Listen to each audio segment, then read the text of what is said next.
кийинки биздин синдром сценарийибиз бул отличница сценарий. Бул жакта перфекционизм жана синдром самозванца жатат. Бул үчөө башкача айтканда бир система, булардын алдында бир самооценка жана сценарий жатат. Булардын самооценкасы төмөн болот. Самооценкасы жогорку талап менен шарттуу сүйүүгө байланыштуу.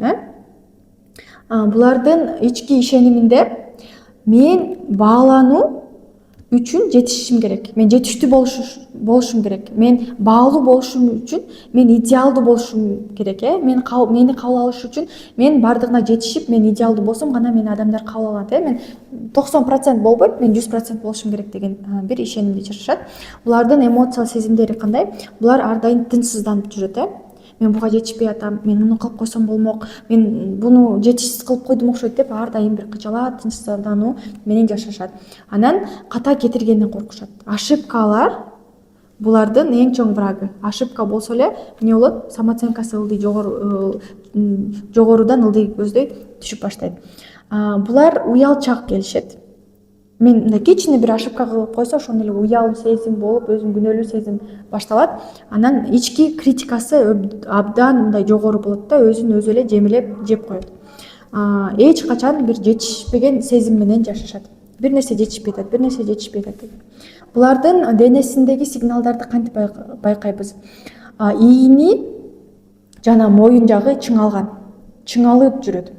Көкүрөктө басым, көкүрөгүндө бир басым, тынчсыздануу. Дем жетпей калгандай. Бир нерсе жетишпей атат да. Ошол менен бирге дем да жетпейт да. Мындай бир нерсеге жетпей жатам деп деми кысылып, дем жетпей жаткандай абалда болушат. Баштары ар дайым ооруйт. Неге? Анткени башында аябай көп задача бар. Ошол нерсеге жетишпей жатат. Анан ошондон улам башы ооруйт. Туруктуу чарчоо, булар көп нерсе иш кылбаса дагы мээсинде ойлонуп атып эле чарчап калышат. Анан булар эс ала албайт адамдар. Мен буга жетишим керек, муну кылбай жатам деп эле эс ала албай, өзүн мындай тынч кое албаган адамдар болот. Булардын сценарийи кандай иштейт? Булар отличница, мен мыкты болушум керек. Бул каяктан пайда болгон бул синдром отличница? Бул баягы мектеп учурунда сен 5 алсаң, сен баалуусуң, молодец. Сен 4 алыптырсың, сен 5 алсаң болмок. 4 деген 5 эмес да деген нерселер. Синдром отличницы болгон адамдар көбүнчө кызыл дипломго бүтөт, бардык окуусун 5ке окуйт, жумуштан дагы эң алдында болот, ал болбосо болбойт. Өзүн ошол бардыгы 5, бардыгы 100% болмоюнча өзүн кабыл албайт. Идеалдуу болбосом баштабайм, перфекционизм ошол нерсе.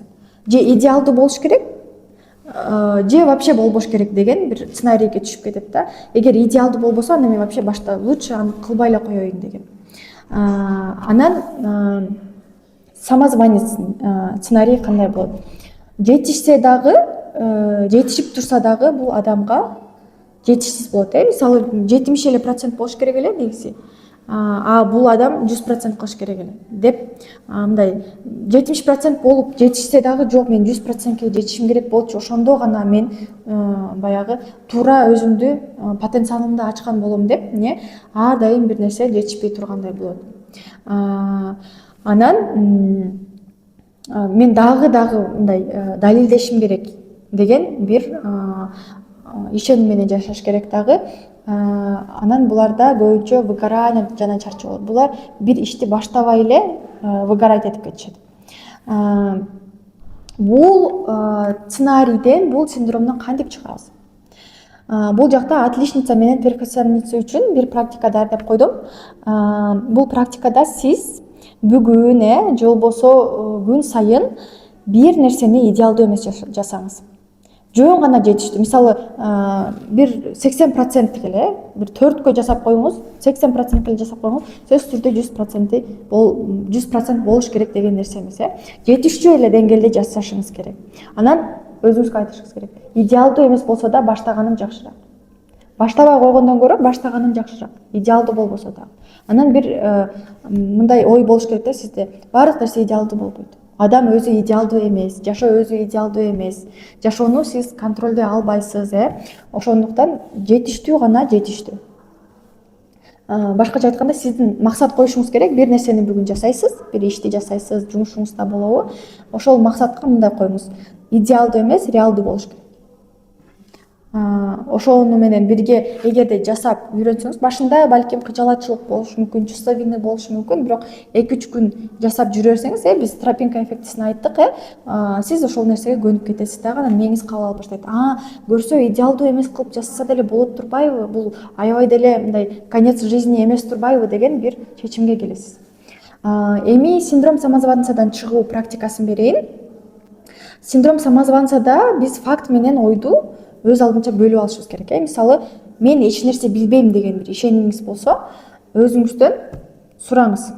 Бул фактпы же жөн эле ойбу? Сиз чындап эле эч нерсе билбейсизби? Сиз тамак жегенди билесиз да, туурабы? Мисалы, өзүңүздүн деле кесибиңизде чындап эле сиз вообще нольсузбу? Жок, бир кандайдыр бир 10%, 20%, 30% болсо да билесиз да. Ошондуктан мен эч нерсе билбейм деген ойдон фактты өзүнчө бөлүп карашыңыз керек. Жок, мен бир нерсени билем. Ошол нерсе менен деле мен башка адамдарга бөлүшө алам, жардам бере алам деген бир фактка келишиңиз керек. Негизи эле синдром самозванцада мен ушул нерсени айтканды жакшы көрөм. Эгерде сизде синдром самозванца бар болсо, сиз самозванец эмессиз. Эмнеге? Анткени самозванецтер билбей туруп эле жасаган адамдар өзүлөрүн билбей турганын дагы билбейт. Алар жасай берет, уверена. Сизде синдром самозванца бар болсо, значит сиз бир нерсени билесиз. Сиз башка адамдарга пайдаңызды тийгизе аласыз. Демек, сиз толугу менен самозванец боло албайсыз. Ушул бир ойду, түшүнүктү мээңизге киргизип, ошону кайдалаңыз. Менде синдром самозванца азыр болуп атат, бирок чындыгында мен самозванец эмесмин деген. Анан синдром самозванца болгондо, самозванец фактыларды аябай жакшы көрөт да. Ушул синдром фактыларды жакшы көрөт. Эгерде сиз фактыларды келтирбесеңиз, бир нерселерди жазып койбосоңуз, бул самозванец синдромуңуз күчөй берет. Мисалы, бир жумушта жумуш кылганда өзүңүзгө өзүңүз отчет бериңиз. Мисалы, мен эмнени үйрөнгөм, мен эмнелерди билем, ошолорду жазып коюңуз. Мен кимге жардам бергем, ошолорду жазып коюңуз. Мен кандай жыйынтык чыгардым ушул алган билимдеримден, ошолордун баарын жазып коюшуңуз керек. Анткени бул ички ишенимиңизди жакшыртат. Мисалы, кээде менде деле болот синдром самозванца, бирок мен өзүмдүн баягы клиенттер менен иштегенимди отчет кылып жазып коем. Ушундай клиент болду, ушундай запрос болду, ушундай нерсе жыйынтыкка жеттик деп. Анан мен мурункуларын ачып караганда, ушул нерселерди кылган турбаймынбы? Демек, мен кандайдыр бир жетишкендикке жетиптирмин деген бир ой келет. Ошондуктан сөзсүз түрдө синдром самозванца менен иштеп атканда биз өзүбүздүн ийгиликтерибизди, жетишкендиктерибизди кагазга түшүрүп жазышыбыз керек. То есть өзүбүзгө өзүбүз факт көргөзүп бергенге оңойрок болуш үчүн. Анан синдром самозванецтер ар дайым идеалдуу бир учурду күтөт. Ошол учурду күтүүнү токтотушуңуз керек. Анткени ал учур келбейт. Анткени негизи эле даяр болгондо эмес, аракет кыла баштаганда бир нерсеге жетишебиз. Негизи эле бир нерсени кечке даяр болгондо эмес, практика жүзүндө көрсөк, ошол негизи пайдалуураак болот. Ошондуктан эң биринчи эле практикага өткөнгө аракет кылышыңыздар керек. Идеалдуу учурду күтпөңүздөр. Идеалдуу учур эч качан келбейт, эч качан идеалдуу болбойт. Кийинки синдром биздики прокрастинация, отложенная жизнь же болбосо синдром самозванца, перфекционизм синдрому менен абдан тыгыз байланышта. Бул жакта дагы прокрастинация менен отложенная жизнь болгондо, бул жалкоолук эмес. Биз кийинкиге калтырганыбыз бул жалкоолук эмес. Чындыгында жалкоолук деген негизи түшүнүк жок деп айтышат психологияда. Анткени жалкоолуктун алдында сөзсүз коркуу жатат. Жоопкерчиликтен коркобуз, же болбосо провалдан коркобуз, ошибкалардан коркобуз. Демек, прокрастинация бул жалкоолук эмес, бул коркуу. Бул дагы биздин кичинекей чагыбызда бир нерсе жасап көргөндө аябай сынга учурап, критикага учураганда, мен демек даяр болгондо кылышым керек экен, мен азыр кыла албайт экенмин деген бир ишеним пайда болуп калганда, булардын ишенимдери ошо: мен азыр жашоого даяр эмесмин, кийин жакшы убакыт келет, мен даяр болгондо кыла баштайм дегенде идеалдуу болушум керек деп. Башкача айтканда, ошол синдром отличницы, синдром самозванцанын менен бир эле система. Эмоциялары көбүнчө коркуу жатат, ката кетирүүдөн коркот, күнөө сезими, анан үмүт. ар дайым үмүт менен жашашат. Кийин жакшы болот, мына келатат, мына азыр бул күн өткөндөн кийин, бул периодтан өткөндөн кийин жакшы күн келет, ошондо мен баштайм деп ар дайым үмүт менен жашашат. Бул денедеги белгилер энергиянын төмөндүгү, прокрастинация, синдром отложенной жизниде адам эч нерсе кылбайт. Жалкоо адам деп коебуз го, эч нерсе кылбай эле жата берет. Бирок энергиясы төмөн болот, эч нерсе кыла албайт. Неге? Анткени мээсинде эле чарчап калат. Бул адамдар дагы мээсинде дагы чарчап калат. Эч нерсе кылбаса дагы чарчап калат. Анан булардын денесинде аябай оорчулук, мындай араң басышат, жай басышат, мындай оор басып аткандай бир атмосфераны берет да. Анткени ичинде бир нерсе мындай адамды жылдырбай жаткан сезим болот да. Ичинде бир таш бар, как будто бир таш отуруп алган, ошол нерсе жылбай атат. Ошондой денесинде ар дайым оорчулук сезими пайда боло берет.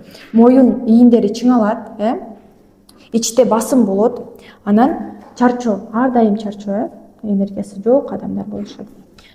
Булардын сценарийи кандай иштейт? Булардын максаты пайда болот. Негизи максаты жок эмес. Бул адамдардын максаты бар. Бирок азыр эмес, кийин деген чечим менен убакыт өтүп кетет. Ошол мындай максаты болуп мээсинде, бирок кийин буга жетиш үчүн мындай кылышым керек, тиндей кылышым керек деп эле отложить эте берет го, отложенная жизнь. Отложить эте берип эле адам чарчап калат. Анан убакыт өткөн сайын, кылбай жаткан сайын өзүн күнөөлөйт, өзүн жемелейт. Мен кыла албай жатам, мен ушул нерсени кылышым керек эле, кыла албай жатам деп, бирок кылбайт. Кийинки учурду күтүп эле, ошентип эле цикл менен кете берет. Максат пайда болот, кылбайт, күнөөлүү сезим, кайра эле максат пайда болот, кылбайт, күнөөлүү сезим. Ушундай бир цикл менен жашашат дагы. Өтө бир өздөрүн оор абалда сезип, ар дайым энергиясы жок адамдарга айланат. Бул абалдан кантип чыгабыз?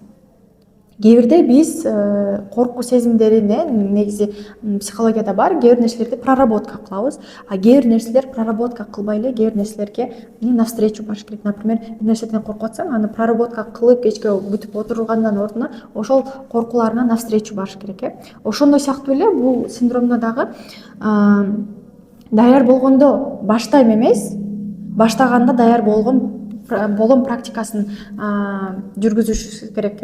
Мен даяр болгондо баштайм деп жүрө бербей, мен биринчи баштайын, баштап кетсем эле даяр болом деген бир түшүнүккө келишибиз керек. Өзүңүздөргө суроо берип көрүңүз. Мен эмне үчүн баштабай жатам? Мен ушул ишти эмне үчүн баштабай жатам? Мен чындап эле баягы билимим жетишсизби? Эгер жетишсиз болсо, эмне үчүн билим албай жатам? Же болбосо бул мен баштабай жаткандын артында коркуу барбы? Эгер коркуу бар болсо, мен эмнеден корком? Мени мындай сын пикир айтат деп коркомбу, же ошибка кетиргенден коркомбу деп өзүңүзгө суроо бериңиз. Эгер аракет кылсаңыз, эмне болуп кетет? Мына аракет кылып баштасаңыз, эмне болуп кетет? Бирөө сын айтабы? Же туура эмес кыласызбы? Эгер ката кетирсеңиз, эмне болот? Макул, ката кетирдиңиз. Анан эмне болот? Сиз жөнүндө туура эмес ойлоп калышабы? Анан ушул жерден сиз мындай терең өзүңүзгө бир чындап суроо беришиңиз керек. Мен баштабай жатам. Мен чындап эле бир нерседен коркомунбу? Мен чындап эле даяр эмесминби? Же бул меники эмеспи деген бир суроо бериңиз. Анан ушул суроолорго жооп бергенден кийин өзүңүз бир анализ жүргүзүп, сценарий жазып көрүңүз. Эгер мен бул ишти баштасам, бир кандайдыр бир максатыңыз бар. Эгер ушул бир ишти баштасам, эң жаман сценарий эмне болушу мүмкүн? Эгер баштап кетсем, эң жаманы эмне болот? Кандай бир катастрофа болот? Мен ишенем, анчалык деле баягы эгер жазганыңызда анчалык деле мындай коркунучтуу бир катастрофа эмес. Бирок өзүңүз үчүн бир коркуу сезими болушу мүмкүн, ошону жазыңыз. Эң реалдуу сценарий. Эгер баштасам, чынында эмне болушу мүмкүн? Чынында эмне болот? Балким бир кандайдыр бир тоскоолдуктар болушу мүмкүн. Балким сизди эч ким деле критика кылышы мүмкүн эмес. Чынында эмне болушу мүмкүн деп объективдүү карап өзүңүзгө суроо бериңиз. Анан үчүнчү суроо, эң жакшы сценарий. Эгер аракет кылып, эгер баштасаңыз, кандай өзгөрүү болот? Жашооңузда эмне өзгөрүү болот? Баштап көрдүңүз, эмне өзгөрүү? Эң жакшы сценарий. Балким байып кетесиз, балким таанымал болуп кетесиз, балким эң жакшы сценарий, балким сиз үчүн ушул абалдан чыгып кетесиз. Ошону жазып көрүңүз. Эми ушул нерселердин баарын жазып бүткөндөн кийин ошол башыңызда бар да мен бир нерсени баштагым келип атат, баштай албай жатам дегенге айтыңыз. Мен толук даяр болбой азыр кандай кичинекей кадам жасай алам? Мисалы, эгер блогер болом десеңиз, бир сторис чыгаруу. Мен блогер болуш үчүн кандайдыр бир курстун баарын өтүп, ар кандай инструменттерди алышым керек деп ал нерсени күтпөй, мен азыр кайсы кадамды, эң биринчи кайсы кадамды жасай алам деп ошол кадамды жасап көрүңүз. Балким клиент табышыңыз керек, бир адамга жазып көрүңүз.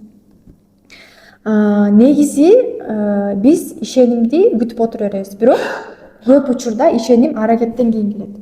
Биринчи ишеним, анан аракет эмес, ар дайым биринчи аракет, анан ишеним келет. Ошол нерсени өзүңүздөр баягы мээңиздерге түйүп алышыңыз керек. Адам баштаганда гана өзүн ишенимдүү, күчтүү сезе баштайт.